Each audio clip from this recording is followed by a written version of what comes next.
Okay, so, um, still on this old Nofap streak. It's the 1 month mark right now. So, 30 days of Nofap. Um, it's been a week. By a week, I mean WEAK, or, like not so strong last few days. But I've been trying to sort of just get through it. I think maybe I'm just in a state of boredom. That's sort of the thing that I'm, going through. Bit of a flat line. But just sort of been struggling not to go too far with, some of the stuff I've been talking about, stuff on YouTube and that sort of thing. And if I do, sort of backslide into that, I go and I take like a cold shower, and that seems to, undo a lot of the effects. I may go and, take another one of those later today, but we'll see how things go. I'm pretty sure I'm probably going to be feeling kind of wonky tomorrow, and I'm trying to make sure that my phone still has power so I can at least have an alarm go off at like about 5 a.m. just so I can get up and, assuming like I go into work and my charger's still there, I can then charge my phone up. Yeah, so it's been 1 month, so it's kind of like, the 1 month, like, looking back, deal. Given that I've been through so many of these, time periods, I don't know if I can really say anything profound, but I'm just trying to keep up the momentum and keep going. And for me, a lot of Nofap has also become just sort of a almost like a matter of setting goalposts and that sort of thing. Like saying, okay, where do I want to be in a month, 2 months, 3 months, that sort of thing, and just counting the days. Being on Nofap, and obviously instead of PMOing, then going and using that time and energy for other stuff. So, to that end, I should probably do another like journey out of debt video eventually, but I don't know if much has really happened. I've just, I got started back up at work, getting through a few weeks, and just going about my business and doing my work and that sort of thing, and trying to make some changes this time around. So maybe I can move on to some other assignments there. Basically I got my old job back, and I'd like to expand out of that. There was this equipment engineering position open, but I just kind of decided not to apply for it. I don't know if I don't know. There's different issues, there in terms of like what I would be doing if I did get the job. If I would even get an interview, how that would all go, and just kind of looking at my plans going forward in the future. Like right now, one of my big things is that I want to get through enough of these classes that I can get into graduate school, and a lot of them are during the day. A lot of them would require me to have, at least half my week free or thereabouts, and that's something that I can only really do being in the production team or, manufacturing team. And in particular, if I could switch to night shift eventually. But, yeah, so I'm just working on making that money, paying off my debts, and, along the way, like, during my free time when I'm not at work, I'm taking these online courses. I'm working through my way through those. I've gotten access to some like study material for like, if I wanted to apply for more of a process dev position, or stuff related to automation, that sort of thing. But I don't know, I've kind of been chilling a bit. This week hasn't been as productive, as I would like it to have been, but some weeks are just like that. One issue that I am facing, and it's sort of one of those things where, like, when I take these courses, like I want to go like gung-ho and not just be like hopping down code and doing that sort of thing, but I find that I almost think I learn better if I just do a code along. I've had this sort of mindset of like, this understanding that, sort of developed that I think the only way I'm going to really develop a solid understanding is not only taking enough of these courses where it becomes like, repetition, because I don't really expect myself to just pick things up just, like that, but also, I almost feel like I would have to get into an actual job position, and then be facing, some actual like task, that they want me to do, and then I can go and, learn on the job, so to speak. I want to be familiar enough with stuff like Python and R and C Sharp and that sort of stuff, data science, machine learning, bioinformatics, etc. But I almost feel like I would only get truly a solid understanding if I was really on the job and learning that way. So it's almost like I'm trying to get exposure so I can be familiar with stuff, but in order to just like complete these courses, which I have like a whole ton of them that I'm looking to take, because the skill set for what I'm trying to go into is just so varied. You have to know a little bit of this and a little bit of that.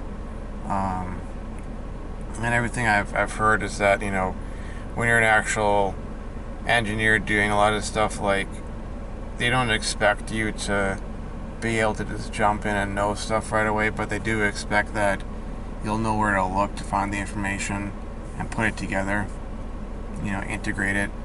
So a lot of times they spend, maybe half their day or half their time on like Stack Overflow or one of these other websites where people go to ask questions about, okay, I'm trying to do this and I'm getting this error, or where do I start, or I've made this attempt, here's the attempt I've made, I'm getting this output but I actually want to have this other output, etc.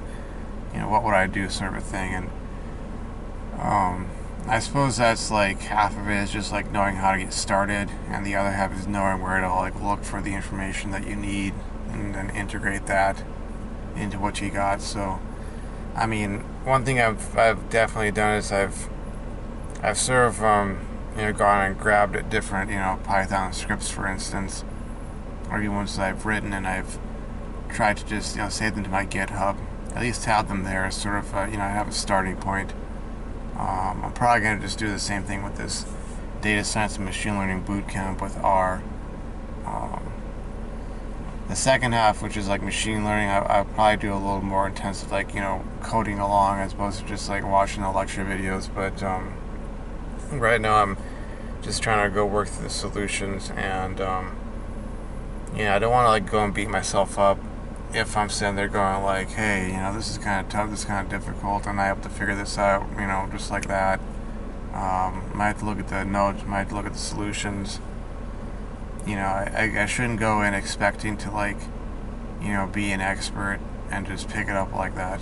It'd be great, like there's some things I can pick up, writing functions, or, a lot of the basics, but some of the more advanced things like data visualization,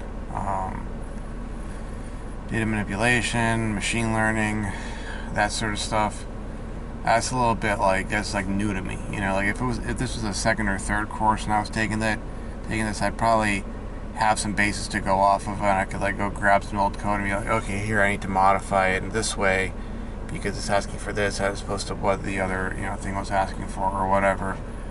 And I'm going to have to grab this value and manipulate it this way or whatever. And I guess it's also sort of a bit of the learning process, is understanding like what it's actually like, for being an actual engineer. Because like, if you're dealing with someone who's like been in the field for 20 years, 30 years, like they've probably seen everything. So when they're sitting down there to write the code or fix this bug or that bug, like they make it seem so effortless. You've probably heard that sort of expression with, it's not just engineers, but even like a athlete, or some other figure, has been in their field of expertise, a soldier or so, or a Marine or a pilot or so. They've been, doing that for, 20, 30 years, and they make it seem so effortless and so easy. And it's like, you weren't there to see them, screw up 1,000 times or 1,000,000 times before, or see them struggle when they were initially learning whatever process, and now it's like, oh, they're an expert on it, and they can just go, oh yeah, well, here's what you need to do. You need to change this, change that, double this, have that, etc., etc., and bam, you get the result you're looking for. And it's like, well, how did you learn that? Oh, it's like, took me 20 years, took me 10 years, took me 15 years, took me 5 years, um, countless late nights and countless all-nighters and etc., etc.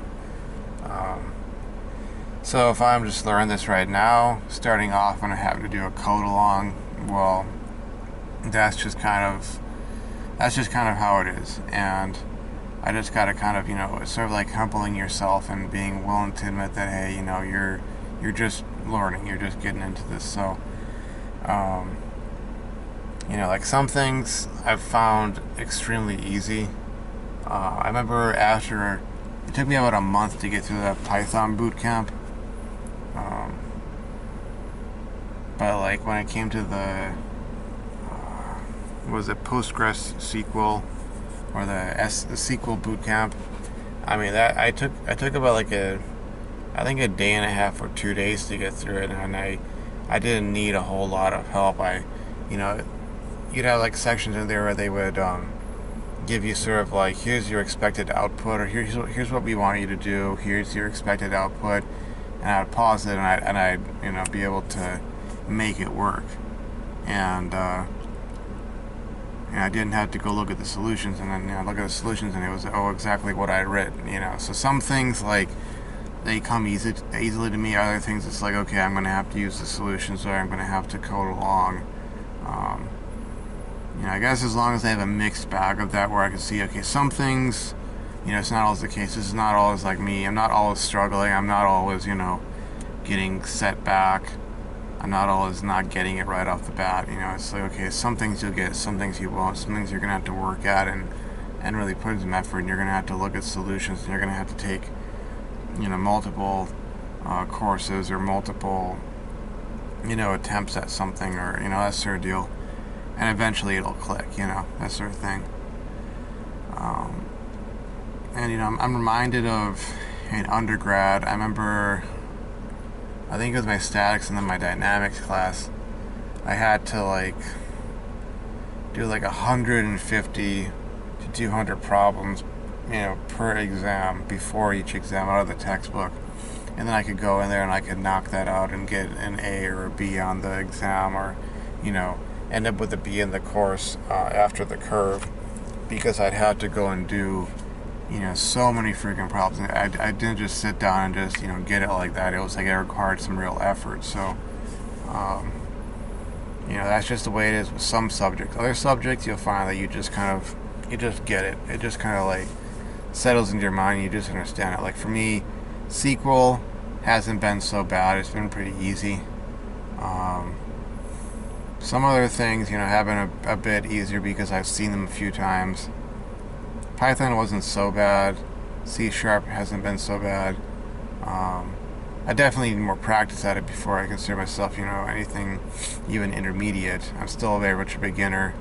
I can read the code. I can probably even generate some code, especially since I have some saved away, and I can kind of manipulate and modify stuff. But I'm not at the point where, whether it's C#, Python, R, or I'd say possibly even Java, where I could just go sit down and just throw something together.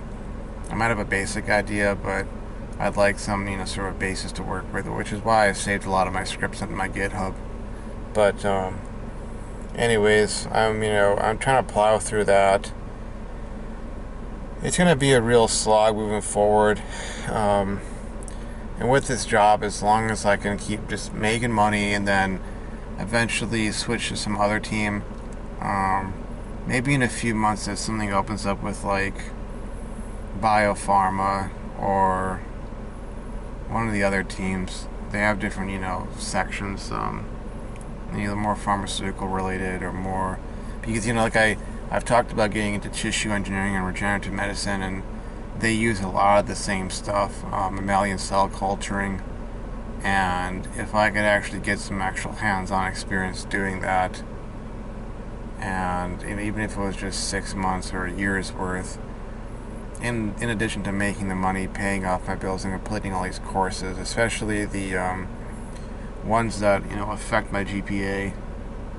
Um, I feel like I'd be moving forward enough, but man, aside from all this being at this grind or at this sort of this slog for so long, man, I really want to get to a point where I can just take like a week or two off and disappear into the woods or something. I just want to like get out there and be like just just living life, because in between going on these Udemy courses and watching stuff on the news and current affairs and checking out my YouTube channel and all that, I've been watching like episodes of Meat Eater, or what else? There's always other like or like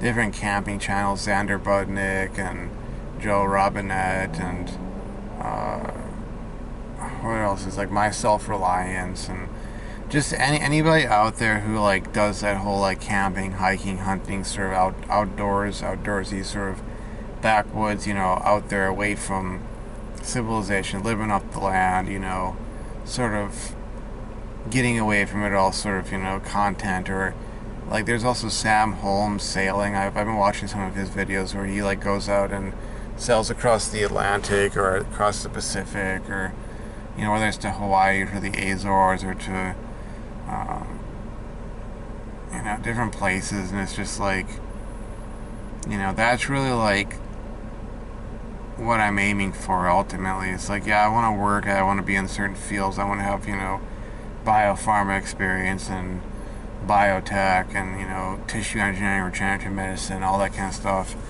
But so much of it is like I want to be able to go and just do stuff like that, and in the process undo a lot of the damage that PMO has done to me, my own decisions have done to me, um, the actions of other people have done to me, the time and age and place I've grown up in has done to me, and just build myself up and get to that point where I'm like I'm so much more than I started off being, and I truly do hope that for a lot of other people out there. Even though as I have gotten older, I have gotten to this sort of state of mind where, a lot of times I find it hard to trust people. I find it hard to, wish good of people. But if one thing I've been taught by having this channel has been that, there are a lot of good people out there, and folks who, they'll come across your videos and see, some vlog about you struggling with stuff in life, and they'll at the very least like give you their support, and maybe they'll follow you, maybe they'll whatever. And it's like I do wish good to those folks. And I also kind of think that the more happy, healthy, functional, successful people there are in the world, just in general, how much better the world will be.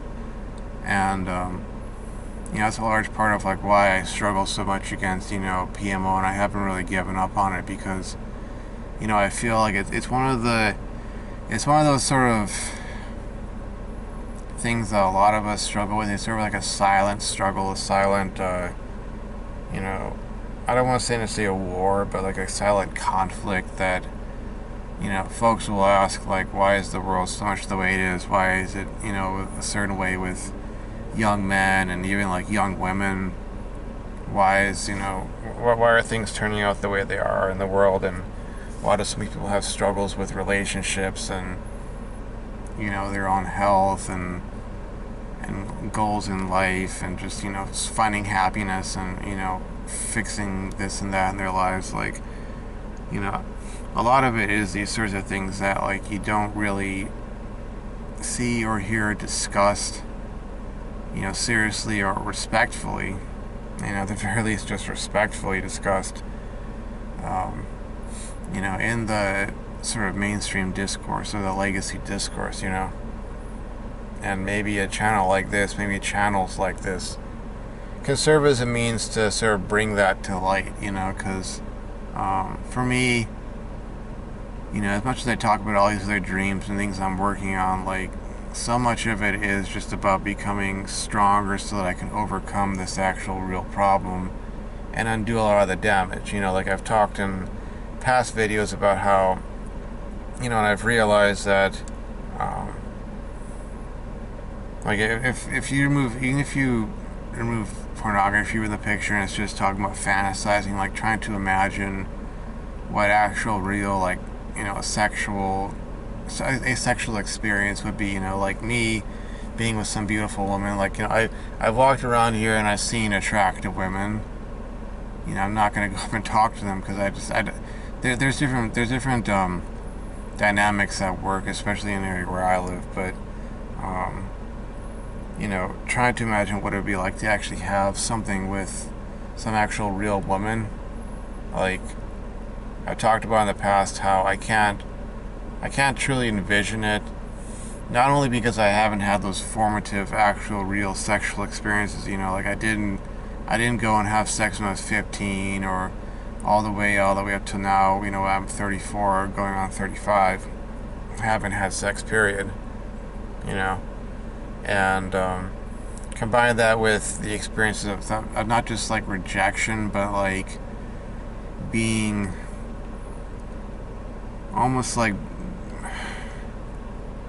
being treated not just as being like unwanted, but like having some girl and her minions trying to like almost like obliterate me, to remove me from their sphere of existence so that they wouldn't have to deal with me, and how that affects your psyche, and then having to sort of overcome the damage of that through overcoming PMO, not returning to it as a means of coping with the trauma, if you will. That having to overcome that, remove that from my life, and go along this path, this sort of journey of self-improvement, self-discovery, etc., such that I can become the kind of guy who doesn't have to continually go through that, and actually has like actual real success. Not just with women, but like with other aspects of life, because really, like, as I've iterated and reiterated, and like I said, there are other people out there who have probably said it, before me and better than me, using better wording, but success with women for, those of us men who are attracted to women, it's like a lagging indicator, by and large. You gotta sort of have something already there that you've built up about yourself, whether it's your physique, your money, your social status. They say, like, modern life dating, they'll say, like, make money, make muscles, learn game. You have to have done that, and then have that to then attract the women. And so much of this process I'm going through is like getting myself to that point. And I kind of feel like if I was at a point where, talking about going out to the backwoods, going hunting or hiking or fishing or camping or whatever, like if I was at that point where I could do that, I'd probably feel way more comfortable in my own skin.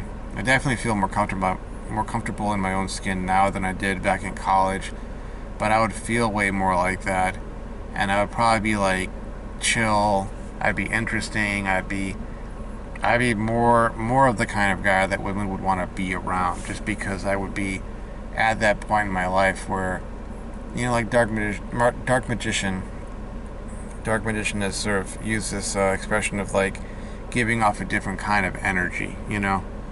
I've seen at times in my life where I've been like that. I've had that sort of moment of it before it just kind of got taken away from me. Like back in fall 2016, I had that for a moment.